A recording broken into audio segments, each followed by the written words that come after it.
All right. Well, thank you all for attending today. This session for M365 Chicago is SharePoint list formatting more than meets the eye. It's going to be a lot of fun today. Hopefully, if you have had no introduction or very little introduction to list formatting, this is the one for you, because the only thing that you're going to have to be comfortable with by the time we finish is copying and pasting. You're not going to have to worry about writing code. You're not going to have to worry about learning syntax. You're going to have to learn how to copy and paste. And that's something that April and I are going to share with you today. And it's going to empower you to start taking advantage of list formatting right away. So we're looking forward to that. Let's begin by thanking our sponsors. Obviously, as these events take time and cost money, a little easier now with virtual events, but it still is appreciated to have these sponsors. They are actually going towards a good cause today, which is the Chicago Public Schools and Chicago First Fund. So there is an opportunity to donate, or you can join the 50-50 raffle. So it's just like a hockey game, right? But you score in different ways. So we're doing a good thing by helping out the community. Feedback is always welcome on these conferences. It helps the speakers improve. It helps the conference organizers improve. So please don't hesitate to provide that feedback, except if it's cold in the room you're in. Well, we can't control that today, can we? So, but we appreciate all the feedback that you can provide. All right. My name is David Warner. I am an MVP, member of the PNP team. I work for Catapult Systems, and I love sports. As you can see on the screen, big hockey fan, big football fan. But I love working with the community even more. Love to collaborate with everyone in the community. So please don't hesitate to reach out after this session today if you'd like to talk or ask questions, join in a virtual coffee, or just work together on a project idea that you may have. Please don't hesitate. That's my Twitter account there, David Warner II, and my email, david@warner.digital. I do a lot of vlogging with videos, so please feel free to check me out at warner.digital. And again, don't be shy. Don't be a stranger. With me today, and not possible to do this session without, is April Dunnam. April, would you like to introduce yourself? Yeah, thanks, David. Happy to be here. My name's April Dunnam. I'm a partner technical architect at Microsoft. Prior to joining Microsoft, I was an MVP in the business apps, Power Apps, and Power Automate space. I'm also a Microsoft certified trainer, really into music, and that's my cat Jingles that you see there. Also really involved in the Power Addicts community, so really passionate about low-code technology, Power Platform, and list formatting, of course. I have a YouTube channel if you're interested in any technical videos, and please feel free to reach out to me on my Twitter at April Dunnam if you have any questions at all about Power Platform, low-code, list formatting, and all that. Awesome. Thanks, April. April is one of the best in the business, so definitely go subscribe to her YouTube channel. All right, what are we going to talk about today? Well, we're going to take a quick look at out-of-the-box SharePoint list features in a modern sense, right? So lists have always been around in SharePoint for as long as likely any of us can remember. But they've come a long way. Even out of the box, if you're not using list formatting, they've improved just in the administrative interface, and we'll take a look at that. Then we're going to dive into what an overview of list formatting is, what it provides you, what extensibility, and how you can take advantage of it. And the fact that you don't need to be scared by it, you don't need to be what you might consider a developer. We're going to take a dive deeper into column formatting. There's two flavors of list formatting, one of which is column formatting, allowing you to control the individual column of a list. And then if we want to override the entire list item or list row, we're going to take a look at view formatting. We're going to send you home with a bunch of list formatting resources. And then at the end, we're going to see what really makes list formatting transformed, right? What really makes this a transformer in a way like we see Parker the Porcupine on our screen right now, who is the peanut, right? So he's dressed up for the occasion today. So let's dive in to out-of-the-box SharePoint list features. Well, what do they provide us? Well, the first thing they do is there's quick edit now, no multi-pages, right? So if we need to add a new item, if we need to edit an existing item, there's always been that kind of Excel-like experience that was available, even in Classic. It wasn't the best, but it was not horrible.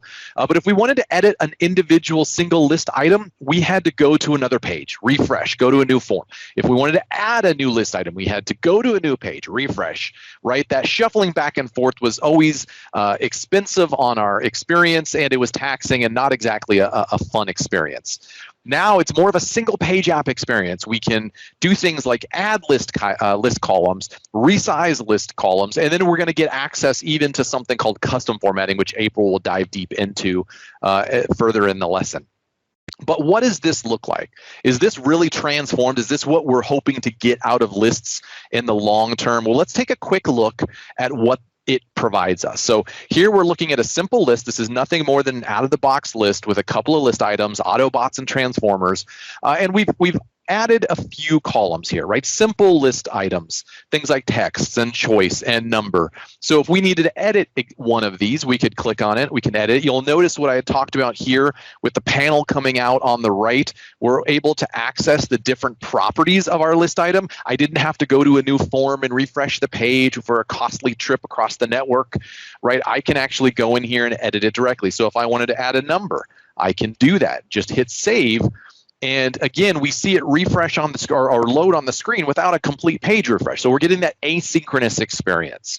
If we wanted to add a new item, we can deselect that. We get the new button. And now that same panel comes flying out from the right, and we can edit and add new items. In fact, and I know that April is passionate about this, and while we don't have a deep dive into that today, we will in the future have a demo that shows how to customize this with Power Apps. So you can actually override the experience here even more. That is something that is available to you out of the box to take advantage of and improve this list creation and administration experience. And so you can take advantage of that outside the scope of this lesson or session today, but it is available to you. And again, that's out of the box. If we wanted to edit in grid view, we can do that. Now, one cool thing to note that we will try to show later is that your list formatting, and while it may not make a lot of sense to you yet, is available in edit form, right? So when we edit these, if there was a list formatting assigned to one of these list items, it would still show up while we're editing it, which is a very, very cool. Very cool. So it's not bad, right? I can actually take and move my columns around, right? I can swap them around. I can move choice over here. And so now that's moved. And again, all that doesn't require any page refreshes. So it's an improved experience for sure. But is it transformer worthy? Feels a little bit more like GoBots. Anybody remember GoBots from the 80s, right? It was like the Transformer knockoff. It felt like something you'd get from a McDonald's Happy Meal box, right? It was, it moved and it converted, right? You look at this guy and he looks just kind of cheap, right? And it's like, well, it's not a full Transformer-like experience. That's where list formatting comes in. List formatting is going to enable you to really transform your list experience, to make it a rich, interactive experience that users are going to find way more pleasing to the eye than just looking at that grid-like view or Excel-like view that we're typically used to seeing within a list. Well, what does that include? Well, we see here there's two flavors of it. The first one is column formatting. So that is as simple as it sounds. It is a single column override to our list data. So when you think about those individual columns, it could be something like a Twitter handle. It could be a name. It could be a number. We're going to do something to those individual columns to make them look different and add value. And we'll see exactly how to do that. The controllable elements are the styling, right? So we can override how it looks and how it feels. We can override the content of the column. And that's from a display perspective, right? We're not changing the content that's within the column or the list item. We're changing how it looks to the person that's consuming the list. So we're only changing the presentation content of the column. And then to some degree, we can override the functionality of the content. And that's gotten better now with the cards and all that. But we can also add a degree of functionality to override what that column was originally meant for, adding more interactive features. Now, view formatting, that is changing just a little bit because now instead of focusing on an individual column, right, we're going to override an individual row. So you think about those list items as you're going from top to bottom and you go all the way from left to right. That is a row. All of the columns are available to us and we're going to override that entire row of information or the entire item to make it look different. Again, we have the same capability. Styling, the display content of the entire list item or row is available for us to override, and the functionality of that content is available for us to override to a degree. And we'll see how to make that work and what we mean by that. It's not going to include JavaScript, so we promise you're not going to have to write, curly braces as part of this lesson. We only want you to understand that you can take advantage of it today by simply copying and pasting. And that's really what we're going to focus on in our demos. So let's dive in. let's get directly into list formatting as an overview. Right, so there is a quick example of lists as we know them out of the box. Basic list experience, we see that there is a title column, right? There's that column. There is a Twitter column, right? There's that column. We have the rows as we talked about. So there is a row, there is a row. Those are those rows that we're able to override. Column formatting allows us to override that experience from that column perspective. So now we see that content is still what we see here in the out-of-the-box list experience, but now we're making a call out to an external resource, in this case Twitter, to pull back the bio picture of this particular community member. So in the cases of Chris, Bo, and Seb, we're pulling back their bio pictures. Is the content different? Are we actually storing an image here? No, not at all, right? And we'll see what that looks like. But we're able to pull it in and we're able to store it and display it from a presentation perspective. So we're enhancing the styling and the content of the individual column, which makes it a little bit more enjoyable as a content consumer as we're taking in that information. View formatting, as you can see now, we're overriding the entire row. So for each of these community contributors, Chris, Bo, Seb, we see we're overriding the column there. Here we're taking advantage of the entire row. We're taking information about them and we're converting it into HTML that is way more pleasing. It's actually got a call to action here. Follow Chris Kent on Twitter, something that we would never get from an out-of-the-box list. We are now able to create what almost looks like a custom application within the scope of just simply a list. Right, pretty powerful. So how can you take advantage of these features? Well, let's start with column formatting. And for that, I'm going to hand the mic over to April Dunnam, who's going to take over the presentation and talk to us a little bit and show us some demos of column formatting. Yep, awesome. Can you see my screen okay? Yep. Cool.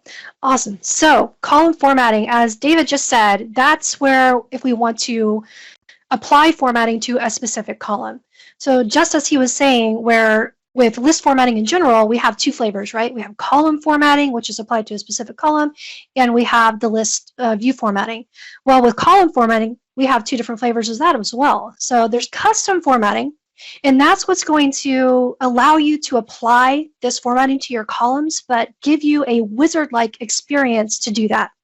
So you're going to have this point-and-click interface with this control via the wizard, where you can go and apply some very specific formatting to certain data types like date fields, choice fields, booleans, and other fields based on the data type.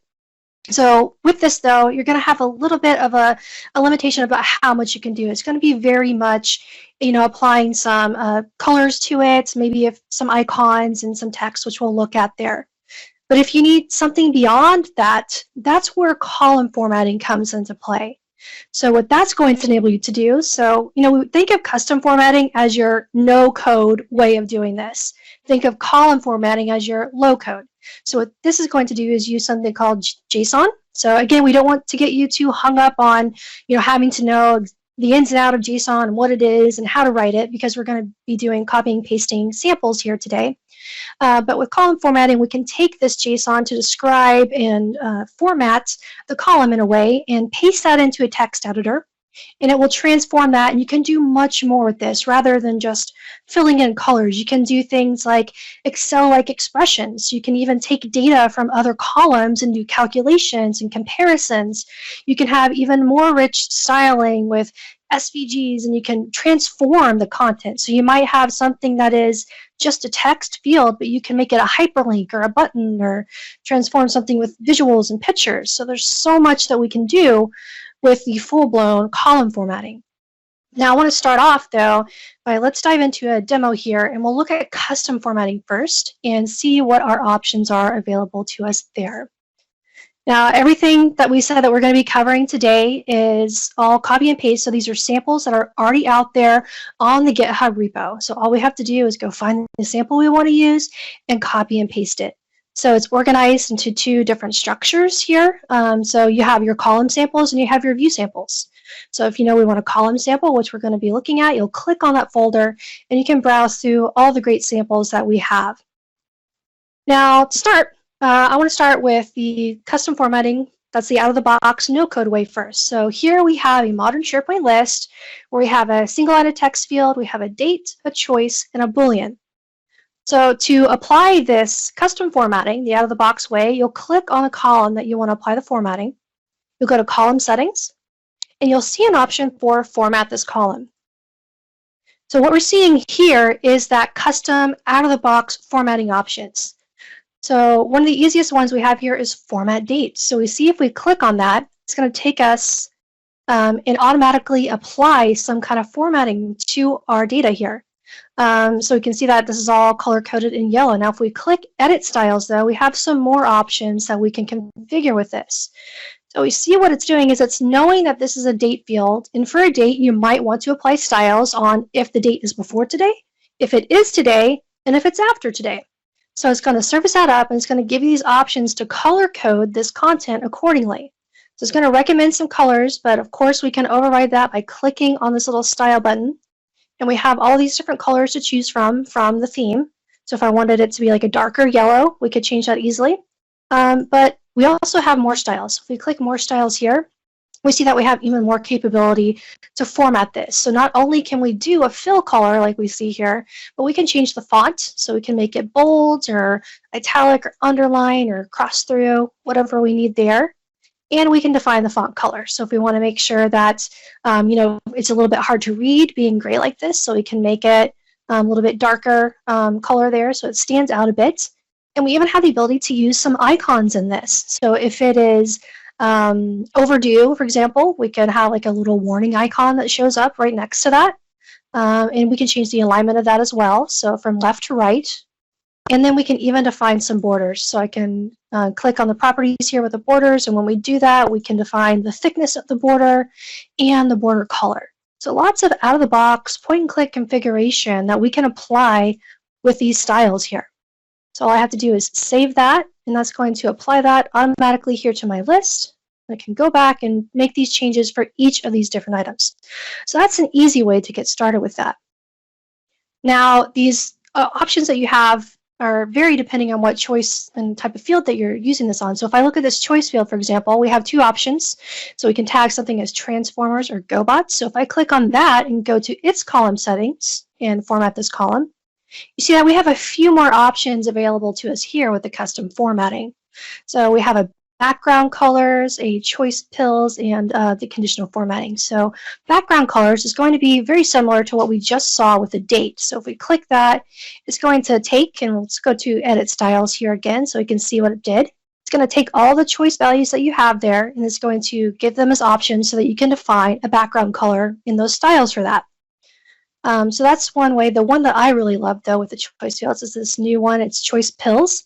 So it's going to format that a little bit better, which like nice rounded corners and very visually appealing. So you might have noticed this in a lot of the Microsoft list samples that you've seen out there. It uses this format quite a bit. So same thing with that. We can go to edit styles, and it's doing the same thing where it's taking your choice values and allowing you to map those to a particular color and define the custom styles as far as the font and the boldness and all of that. Now, so let's apply that. Now for Booleans, you should hopefully seeing a pattern here of this is all very similar. So with Booleans, our values, we have this format yes and no. So as soon as we apply that, again, it's going to get the yes and no values and allow us to transform that. Now, one thing that you'll notice that was common amongst all of these in the custom formatting is this conditional formatting option. So what this is going to do is give us even more power where we can define rules, even using data from some of these other columns to format this column. So rather than just pulling in the choice or the dates and doing something, a conditional format based off that, we can kind of grow our own here with this out-of-the-box widget. So for example, we have an option for show values as. If I click on that, this is going to take me to a picker where I can choose a column. So I can say if, say this column date, and then I can choose my comparison with the dropdown. So if that is, let's see, we'll say before, and then I can choose today. And then now I can nest and have sub conditions, multiple conditions here. So I can add another condition and have an and I can change this to an and or an or. And let's say choice is equal to transformers, then I want to show this as red, right? So you can build out your own custom rules to format this even more using data from other columns, which is pretty powerful.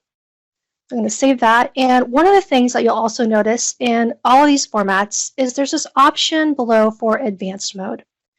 Now, if we click that, this is the column formatting that I was talking about, where you can use JSON to manipulate this. So really, what we're seeing here with the custom formatting is just a nice point-and-click shell for us that's producing this JSON that it expects in the background. So we can see and look here at everything that our nice point-and-click interface created for us, so that it's styled. So if we ever need to come in here and do something advanced that we can't do with the point and click, but the point and click might get us halfway there, we can always come in here and modify this if we need to. So just know that that's an option.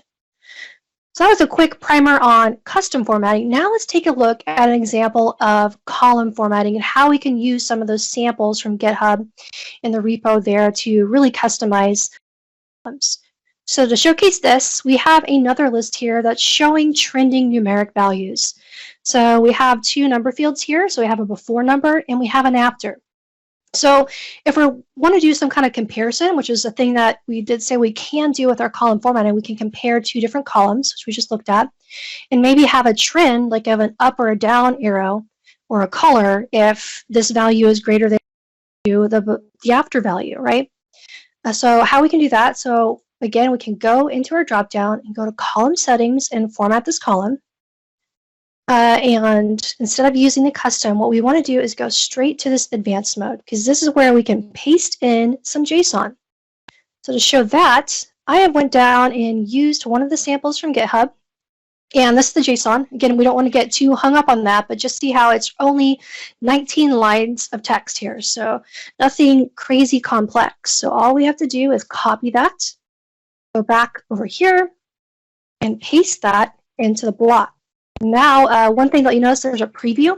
So one thing to know when you start working with these samples is as soon as you click save, whatever format you're applying is live for everyone that's using your list. So if you're not exactly sure if something's going to work, try out this preview button, because it'll show a real-time preview of what it's going to look like without making it live for everyone. So I can see as soon as I do that, we have this nice icon that is color-coded up and down that is taking into account this before value and after, and having an up arrow if it's higher and a down arrow if it's lower, so it can see those trends. And again, just 19 lines of code. So once you're ready, just click save, and that will apply that for everyone to use. Right? Okay, so now let's take a look at how we can take this one step further. So you see this is a little bit longer sample here. So we went from 19 to 30 lines, but still not too bad. Again, we don't want to get too hung up on that. But if I go apply this, let's take a look at what this one is doing. You see now what we're able to do is we're taking that existing sample. We still have our up and down arrow where it can have a visual icon that's showing the trend if this is higher or lower. But we're also doing some math here. So that's another thing we can do with these column formattings. We can get this value, and we can get that, and we can get the difference. We can see this, for example, is 5 points more. This is 5 points less. And we can get that trend. And it's really not too complex. If you have did calculated columns in SharePoint in the past, if you're familiar with Excel formulas, it's very similar functionality. You're just using an if statement. You're comparing if one value is greater than or equal to the other, and then doing the math accordingly. So not too complex there to get some math going on and calculations based off your data with SharePoint column formatting. All right, now let's take it even farther. So we've shown how we can do some calculations and add in some icons and all of that. Now let's take a look at how we can transform what a column is and make it something else.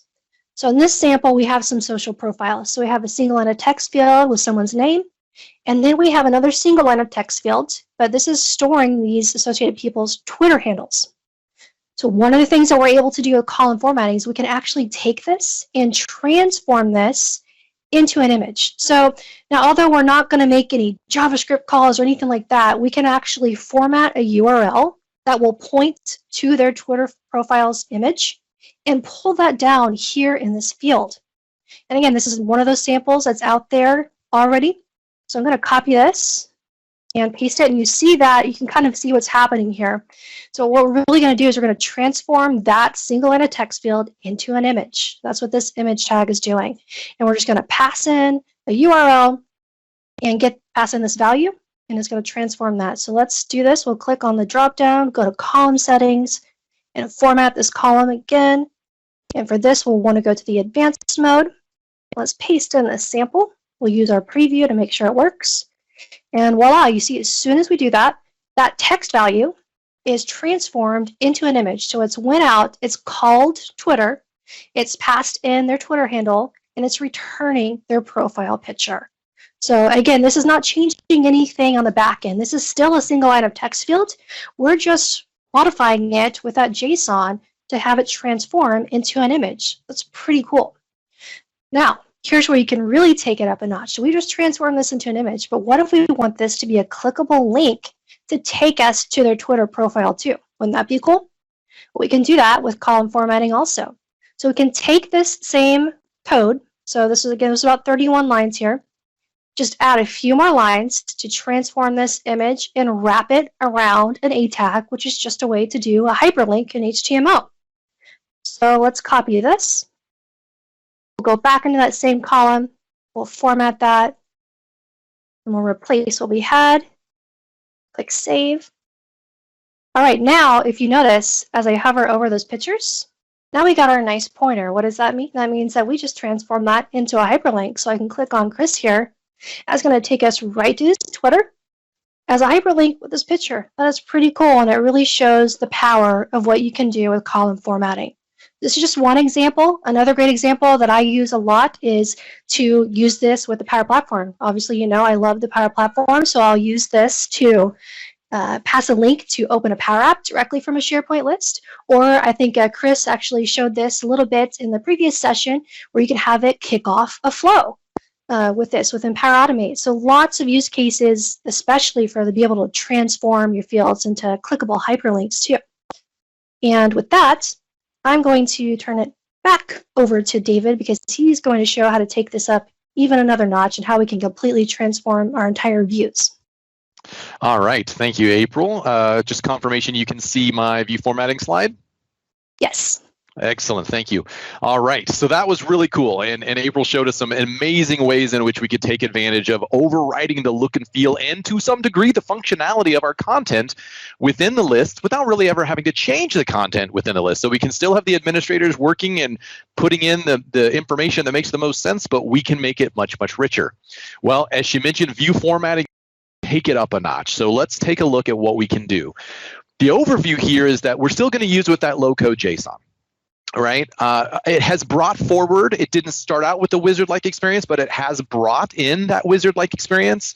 It's sort of limited compared to column formatting, but there's continued improvement. It's clearly an investment being made by Microsoft. We see that with Microsoft Lists as well.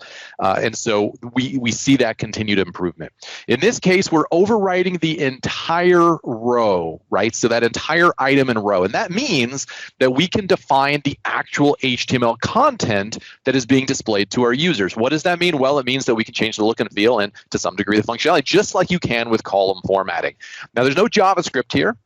We're not adding any JavaScript functionality by using view formatting. We're just overwriting the entire view itself, which means that each row is going to be rendered repeatedly using our list formatting definition. So each item will be included as part of that result in our list formatting definition. So let's take a look at what we can do there. We're going to continue on the theme of social profiles, community members. So we see here we have some additional information than what April had started out with. Well, we originally had the title and the Twitter handle. Now we're adding country, state, if applicable, and province, if applicable. Now, this may be a little confusing for people that are coming in, maybe from the States. They're not familiar with what is in Canada in terms of provinces. For those in Canada, they may not necessarily be familiar with what we have on the States, right? And or it's not applicable to each individual and every single community member. So for Chris, who's in Tennessee, and Bo, who's in Colorado, obviously provinces don't matter. And if we were to go to add a new item here, well, we see that we're able to identify that, and we still get the listing of state and province. And so just as a hat tip to the Power Platform, April had mentioned that you can use that to override this kind of experience. So we could have created a Power app that would have only showed state if the United States was selected, and only showed province if Canada was selected, right? So while it's not in the scope of list formatting, it does allow you to combine. We see a lot of that going on in Microsoft right now. You're able to combine technologies to really improve the experience.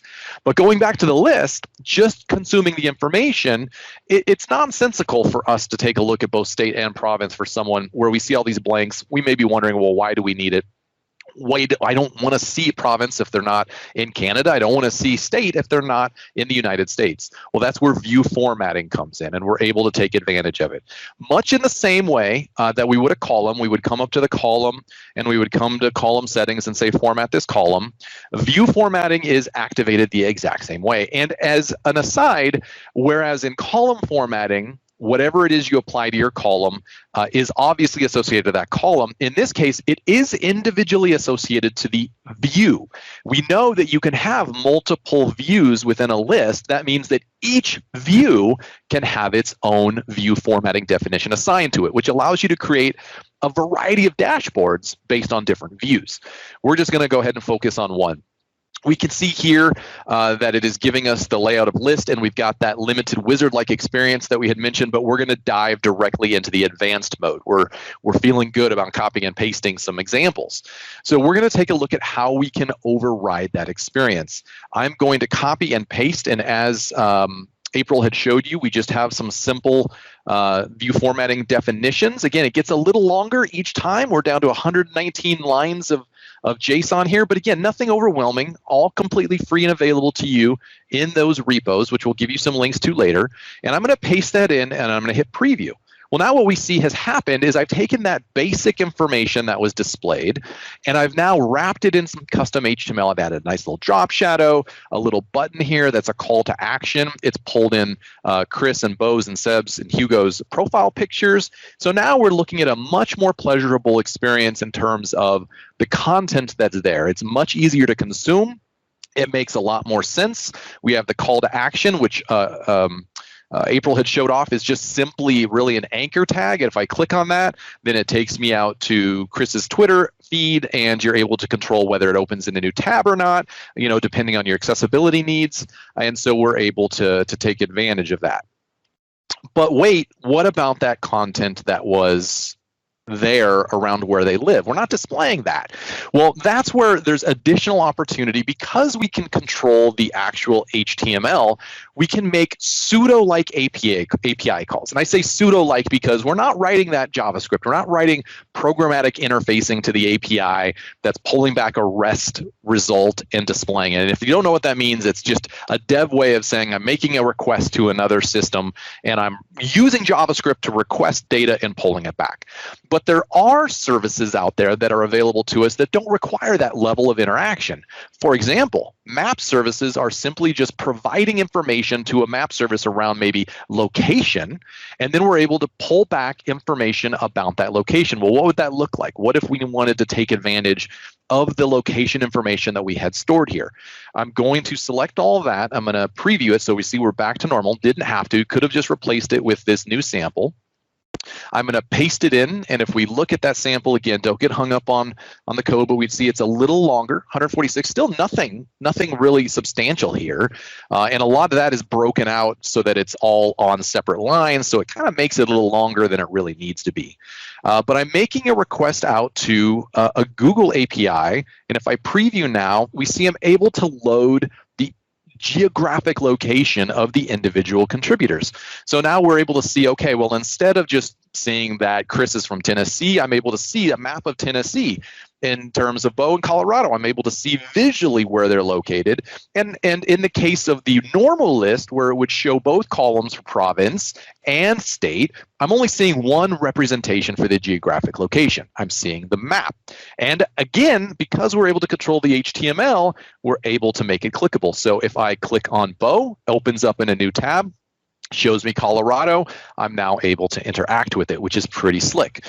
Canada has a lot more area, right? So if I click on Hugo here, well, he's all of Ontario, which is like the northern hemisphere. So it shows all of that, but it outlines it for us, and we're able to take advantage of that. Now, instead of a user having to decide, well, am I looking at a state or a province? Are they in Canada? Are they in the United States? We just provide them a nice visual representation of what it is and where they're located. And we're able to control this, right? And this is now way more visually enhanced than simply just showing that list data. I'm going to save that because we're going to use it later. And so now, as April had mentioned, that is live to any users within my tenant. Let's take it up one more notch, right? We had talked about all these ways in which we can do comparisons and calculations and conditional logic. We're able to change the look and feel. Well, here I'm showing a list that is grades, right? Student grades. So if we were back in school, remember we usually had 4 quarters, and in each quarter we got a numeric grade that was mapped to a letter grade. Maybe it was an A+, maybe it was a D-, depending on the teacher. That conditional logic was different from person to person. In this case, we're showing off 4 grades across 4 quarters. This could be financial information that's spread across months or weeks or years if we wanted. That really doesn't matter. But we would like to show a better representation of this information. We'd also like to identify whether the person got an A or what their letter grade was, right? So we want to take advantage of that conditional logic across the columns that April had showed you with that first example. We'd also like to show an average grade across all 4. So obviously in the first grade or first quarter, we're not going to see an average. The average is whatever it is that one single quarter was. But as we get into quarter 2, 3, 4, then we want to see what the aggregated average grade is. So if I had 175, what is that average, right? I only have 4 numbers here. That's all I'm going to work with, but I'm going to write and use a view formatting definition. And let me paste this over.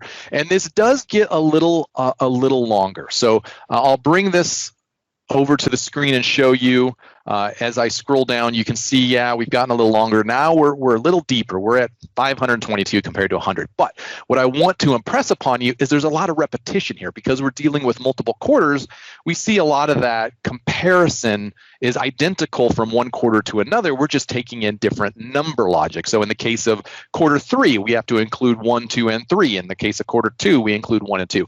But that's very repetitive, right? So a lot of, again, more copy and paste as we get to understand that structure. So I'm going to paste in, I'm going to hit preview and save just because we do want to retain it for a demo. And now we see what we've done is we've taken 4 simple numbers and we've applied what is conditional logic to determine whether or not that grade was an A+. We see Hugo is much better student than I am, but I'm now able to make that conditional logic, that calculated logic across each of these quarters. I'm able to show what the grade is. I'm able to show what the aggregated average is across each of these quarters. And then I'm able to provide that conditional logic that displays what that grade is based on that average grade. And so if I wanted this to be, I don't know, a B+ only when it gets to 89, I could do that. There's conditional logic in the JSON that allows me to identify it. And again, it's not overwhelming. It's much in a Excel-like experience. We've all likely worked in Excel expressions and created formulas and stuff like that. So it doesn't need to be overwhelming. We have a lot of samples available for us to copy and paste and start tweaking from, right? But it shows you the power of what we're able to do within the scope of a list. This, again, is simply based on nothing but 4 numbers. And we were able to construct a grading system, the average grade across 4 quarters. Again, it could be financial data across many weeks or months, whatever the case may be. You can control that, but you have control of that. That's definitely the point. All right. That was view formatting, just a small glimpse of what you can take advantage of. Let's talk about advanced list formatting. If you feel comfortable diving deeper into creating some of these samples yourself and writing them, VS Code provides IntelliSense support. So you don't have to write these within a notepad. You don't have to feel like you're going to have to write them within a notepad or anything like that, right? You can take advantage of VS Code. VS Code stands for Visual Studio Code, and it provides some IntelliSense support.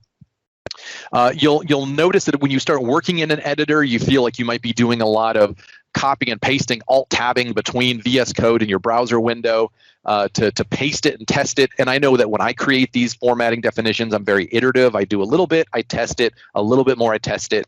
Well, there's an auto-deployment technique that's available to you. This is also in the repository that we'll show you the URLs for here momentarily, but it combines using PowerShell or Office 365 CLI, keyboard shortcut-friendly shortcuts within that allows you to take your definition, deploy it out to the list. This is definitely a little more dev-centric now, but it creates a cooler experience. You just hit a keyboard shortcut and it'll deploy it out to your list, bring that browser forward, refresh it, and show you. So it saves you some time, and it just feels a little bit more intuitive as you work through that.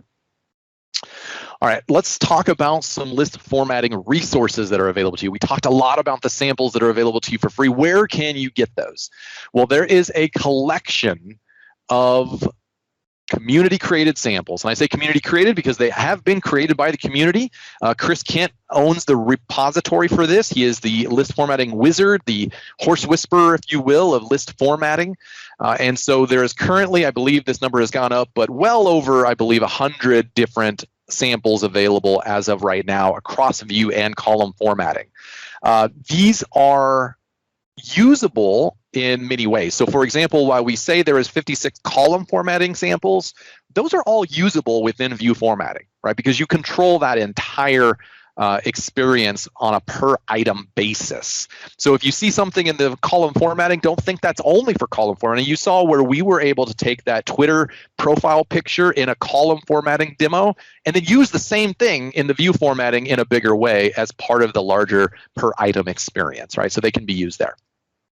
That list down there, or the URLs at the bottom, are available to you, and so you can take advantage of that information.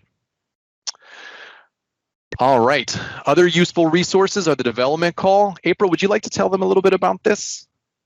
Yeah, so I definitely encourage all of you to check these out. I mean, I attend these calls. So there's a PNP SharePoint General Development call that's held every other Thursday. So you have regular list formatting tips on there with Chris Kent.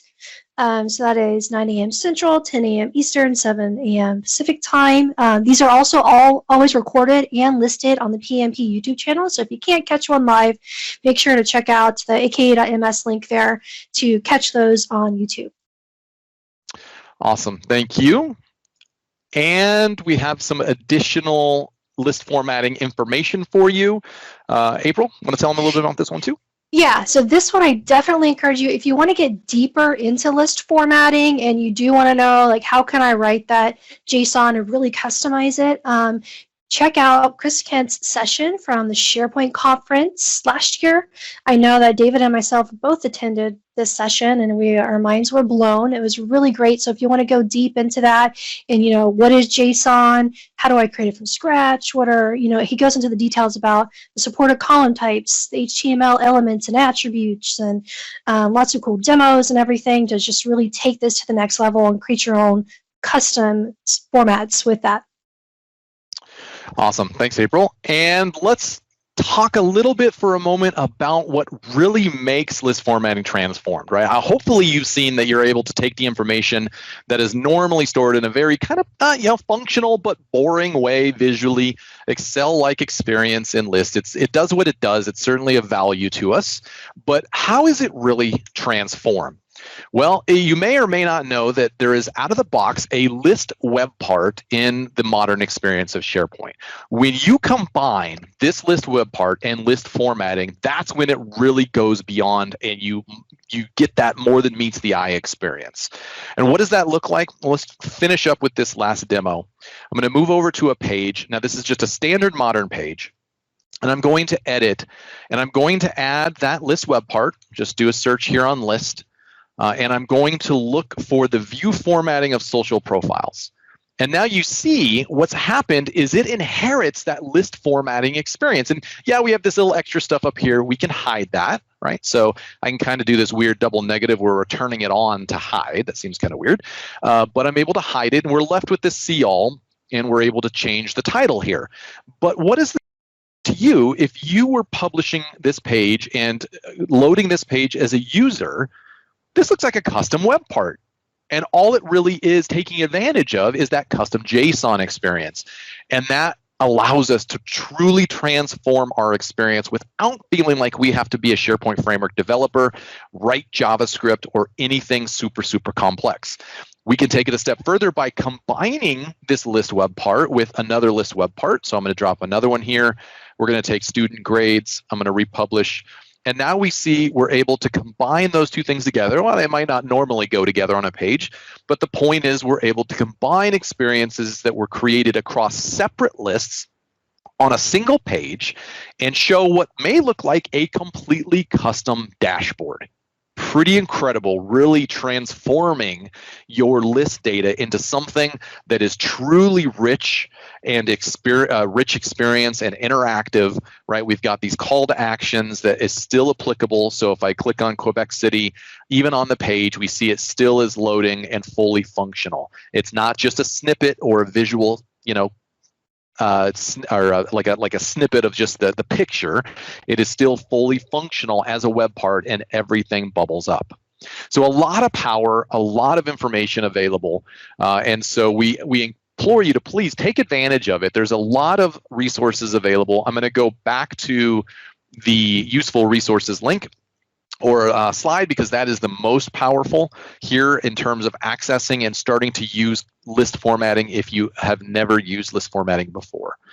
So please go to those sample repositories, take advantage of them. Don't hesitate to reach out to April or I if you have any questions. Chris is always available as well. In fact, I'll just share his personal home. No, I'm just kidding. But Chris is always great. He's always willing to help out with the community, and he owns that repo. So the PNP team is always willing to work with you and collaborate with you. Don't be shy. Reach out to us via Twitter or email, and we appreciate you taking the time to join us today. April, any other closing comments? No, well, in the chat, I believe Chris posted a link. There is a brand new tool available on that GitHub to actually produce that JSON needed from HTML. So I did want to bring that up for anyone out there that's interested. So that link is in the chat. Chris posted it. Yes, excellent. Thanks. Here we go. Let me bring that up and I'll show you. There you go. So it looks something like that. So I'm not going to pretend to use it right now and mess up a live demo or anything, but that is what that link will take you to. So definitely take advantage of it. The HTML formatter generator. Yeah, pretty cool. I want to try that out myself. I haven't had a chance to look at it yet. So. Yep. So thank you all for joining today. Feel free, we'll stick around if you have any questions for a few minutes. But thank you all for joining. We appreciate your time. Thanks, everyone.